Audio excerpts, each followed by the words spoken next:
cette nouvelle vidéo débrief du tirage au sort de la Ligue des Champions. Donc le Barça va affronter le Napoli, un gros match. Alors tout d'abord, le Napoli est une équipe qui est un peu en crise, on va dire, parce qu'ils viennent de se séparer déjà de Carlo Ancelotti. Ils ont de gros problèmes internes, mais ça reste quand même une équipe qui a de grosses individualités et ça va être vraiment excitant de voir à quoi ça va ressembler cette double confrontation. Tout d'abord, il y a des joueurs tels que Koulibaly qui vont se frotter à Messi. Koulibaly, très grand défenseur.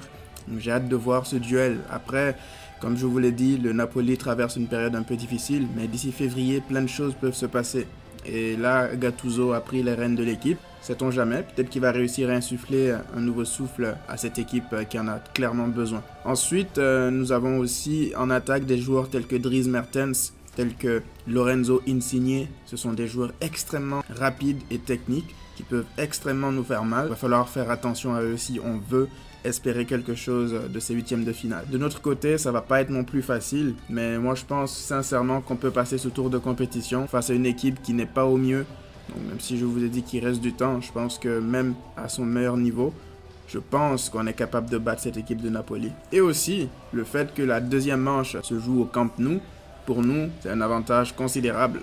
Par le passé, on a vu que lorsqu'on se déplaçait au retour, c'était souvent la catastrophe. Donc cette fois-ci, match retour, huitième de finale à la maison. Donc on espère vraiment que ça va le faire. Je ne sais pas comment vous avez vécu ce tirage, mais tout au long de la cérémonie, j'espérais vraiment ne pas tomber par exemple sur une équipe telle que Chelsea, qui pour moi est une équipe difficile à jouer.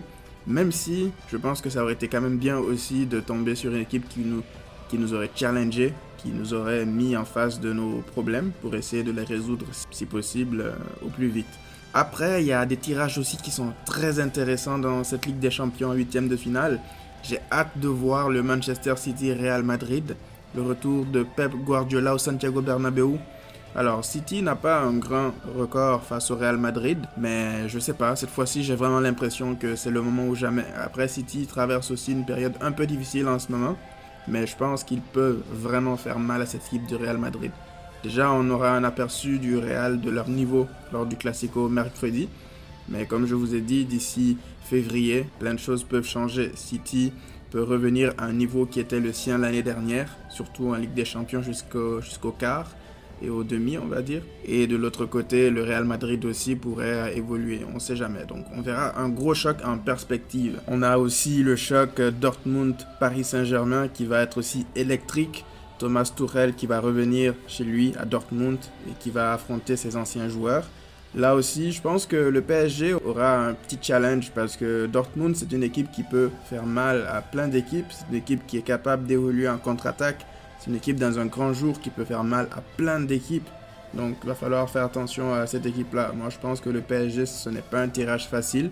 Et s'ils veulent passer en quart de finale, il va falloir qu'ils montrent des choses intéressantes face à cette équipe de Dortmund.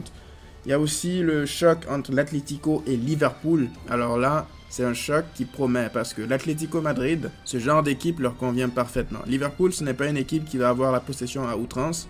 C'est une équipe qui va essayer d'alterner entre les phases de possession et les phases de transition rapide. Et l'Atlético, c'est sa force. Ils peuvent vraiment me faire mal à cette équipe de Liverpool. Après, ils n'ont plus Godin, ils n'ont plus Griezmann, ils n'ont plus Juan Fran. C'est des joueurs qui assuraient un peu la pérennité défensive de cette équipe et l'équilibre aussi. Mais là, il va falloir trouver d'autres arguments pour rivaliser avec les plus grands. L'Atlético, moi, je me méfie de cette équipe lorsqu'il s'agit des phases à confrontation directe, à élimination directe. En 2 matchs, c'est une équipe qui veut vraiment faire mal à plein d'équipes. On l'avait vu récemment d'ailleurs dans leur dernière campagne de la Ligue des Champions ces dernières années. En championnat, c'est pas forcément leur tasse de thé parce que sur la régularité, c'est pas une équipe qui pourra enchaîner des performances toutes les semaines constantes. Mais sur 2 matchs, ils sont capables vraiment d'embêter énormément d'équipes. Et c'est pas pour rien que nous, à chaque fois qu'on affronte l'Atlético en Ligue des Champions et même en Copa, ils nous rendent la vie extrêmement dure au point même de souvent nous battre et nous éliminer. Donc une confrontation quand même assez électrique là aussi en perspective. On verra comment ça va se passer. Il y a aussi le Chelsea-Bayern. Donc là aussi, ça va vraiment être chaud. Je pense que là, le Bayern va avoir aussi un adversaire un peu difficile à manœuvrer parce que Chelsea est une équipe qui revient super bien, avec des individualités, avec un collectif qui fonctionne extrêmement bien. Frank Lampard fait de l'excellent travail. Et de l'autre côté, le Bayern est en train de rouler sur tout le monde quasiment en Ligue des Champions depuis le début de la compétition.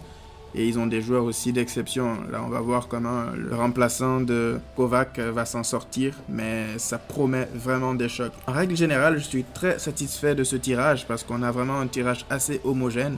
On n'a pas un tirage déséquilibré où il n'y a que des gros qui affrontent des petits.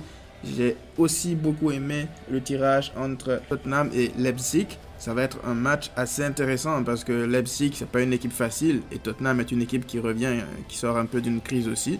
Donc là aussi, ça va être intéressant de voir comment ça va se passer. C'est déjà la fin de cette vidéo. Merci encore une fois de m'avoir suivi. On se retrouve très bientôt pour le débrief du Classico qui arrivera ce mercredi. D'ici là, prenez tout soin de vous et à très bientôt.